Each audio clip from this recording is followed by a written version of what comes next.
Hoy vamos a conversar con uno de los historiadores mexicanos más importantes, con Antonio Saborit.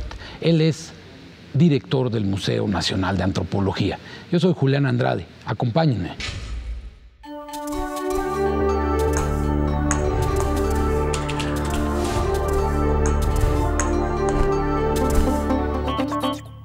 Este Museo Nacional de Antropología es el más importante de México.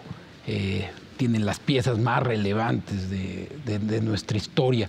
Pero digamos, ¿qué tan grande es? ¿Qué tan grande es en su significado?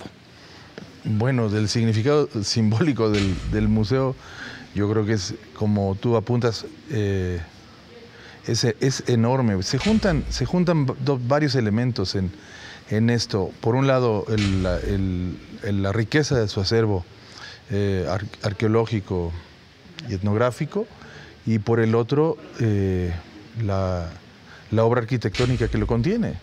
En ambos espacios trabajaron un puñado de especialistas a finales de los años 50 y principios de los 60, y este es el resultado, ¿no? Uno de los espacios simbólicos más importantes del México contemporáneo.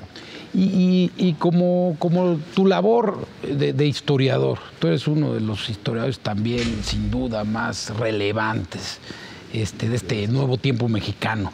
¿Qué tan importante es un museo así por lo que puede generar a nivel académico? Uno a veces desde fuera puede pensar que los museos son sus exposiciones permanentes o temporales, las piezas que resguarda, pero hay algo más, ¿no? Sí, desde luego, un museo como este no es sin investigación. He insistido en esto. En este espacio se construyen saberes todos los días, y tiene que ver con la experiencia directa del visitante con todas estas maravillas, pero también con lo que no se ve, con lo que sucede en el gabinete o en los gabinetes del museo, donde se realiza investigación, y en los espacios donde debemos fomentar la discusión académica. También en la biblioteca, que contiene el propio inmueble, una de las bibliotecas más importantes de México. El fondo histórico de la biblioteca Eusebio Dávalos Hurtado es importantísimo y está aquí.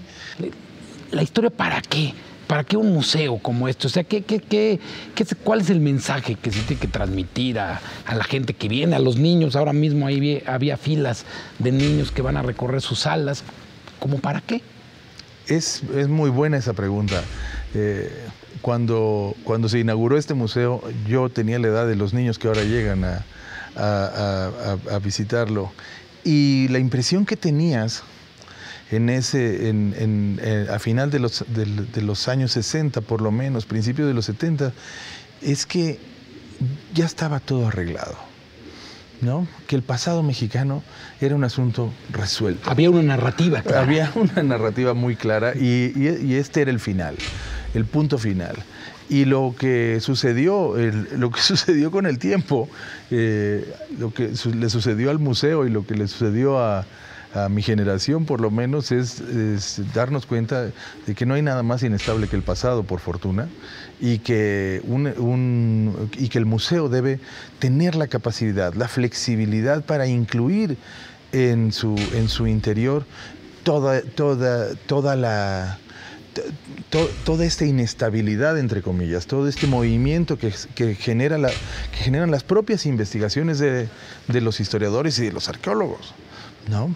Que constantemente replantean nuevas cronologías. Y al replantear la cronología, al volver más finas nuestras cronologías, estamos también obligándonos a repensar procesos más largos y más profundidad. Ahora que señalabas esto de la inestabilidad del pasado, de cómo va cambiando y de por qué también la historia es una pócima tan complicada y a veces tan poderosa, ¿qué tanto tendría que cambiar nuestra idea histórica, nuestra idea de los propios museos?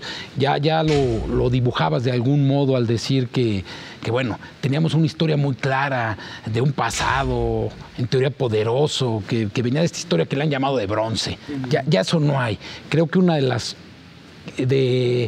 los daños colaterales, diciéndolo de modo coloquial, no es eso, de la propia transición, es meter al pasado y a los historiadores también a una reflexión profunda.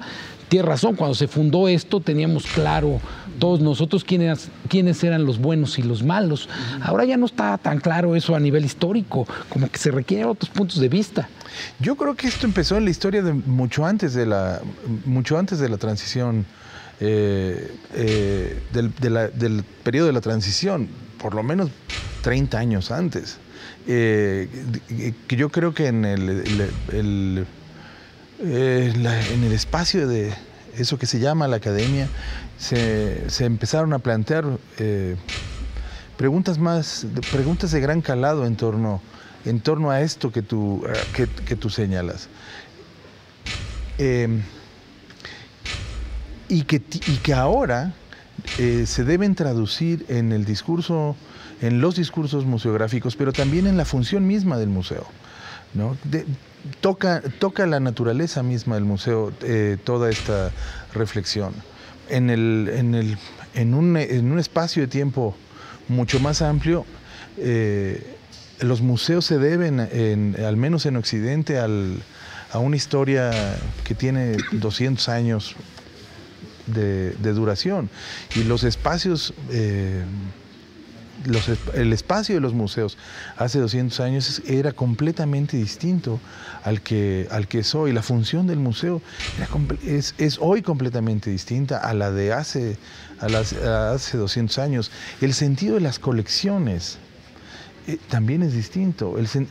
La idea de coleccionar incluso nuestro espacio en nuestro México es radicalmente distinta, considero yo, a la idea de coleccionismo en los museos europeos, por ejemplo. ¿Cuál sería, digamos, esta división clara? En buena medida, entre nosotros, la palabra clave es rescate.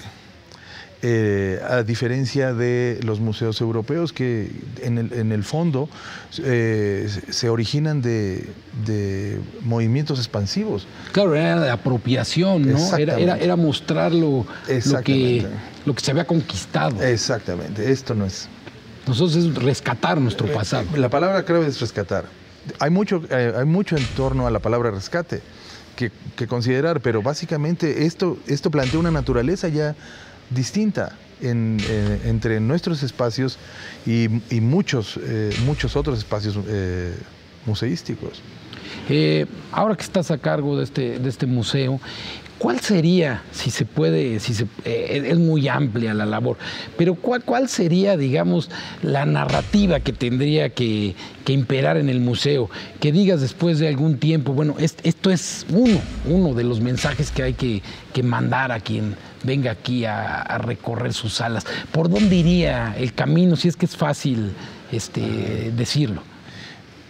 La pregunta es la más difícil que me acabas de hacer, porque en este momento estoy pensando en la cita con el cincuentenario en términos de una serie de obras de mantenimiento y restauración del propio inmueble. Ahora sí, lo que no se ve. Lo que no se ve, la rehabilitación de espacios que están abajo de nosotros y que son fundamentales para el bienestar de lo que está. Para que se vea así, ¿no? En la sala, sí.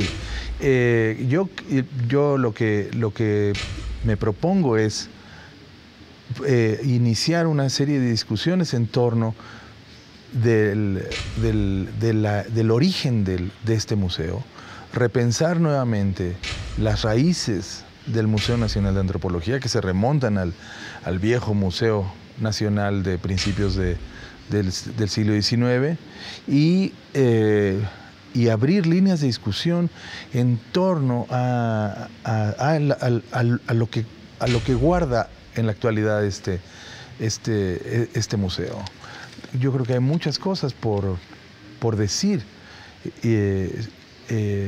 sobre la función de este espacio, sobre el sentido del material en sus bodegas, que es riquísimo y que hay que discutir y que tienen que ver sobre todo con una discusión contemporánea, es el sentido de los museos etnográficos.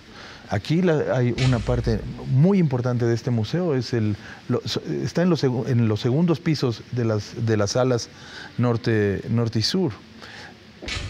Ese espacio, que es muy visitado también, merece toda la atención de parte de los investigadores. Tenemos que discutir a profundidad esto. Estos elementos tienen que ver con la cultura material de culturas vivas, claro, actualmente en este México, ¿no? La cultura indígena y su espacio en un lugar como este. Antonio, voy a hacerte una pregunta que además creo que es necesaria, pero tiene su grado de dificultad, sobre todo porque eres historiador y porque además eres el director. Si tuvieras que decirnos, alguien viene en un viaje relámpago, ¿qué 3 cosas que tuviera que ver? O sea, de este gran acervo, ahora sí hacer una selección salvaje, como la que hace el periodismo. Ajá. 3 cosas. En este espacio. No es tan complicada. No puedo desgajar, en primer lugar. No puedo desgajar como propones. Lo primero que lo invitaría a ver es el fuste de la fuente Chávez Morado, que está recién restaurado y es notabilísimo. La gran entrada. La gran entrada. Eso en primer lugar. En segundo lugar, lo mandaría a este visitante con prisa a la sala del Gran Ayar. Y luego, por último, lo mandaría a la Sala Olmeca. Ese sería mi recorrido. Ese sería tu recorrido. Ajá, así, tentativo. Paraguas, Gran Ayar, Sala Olmeca. Antonio, gracias por esta conversación. Gracias a ti, Julia.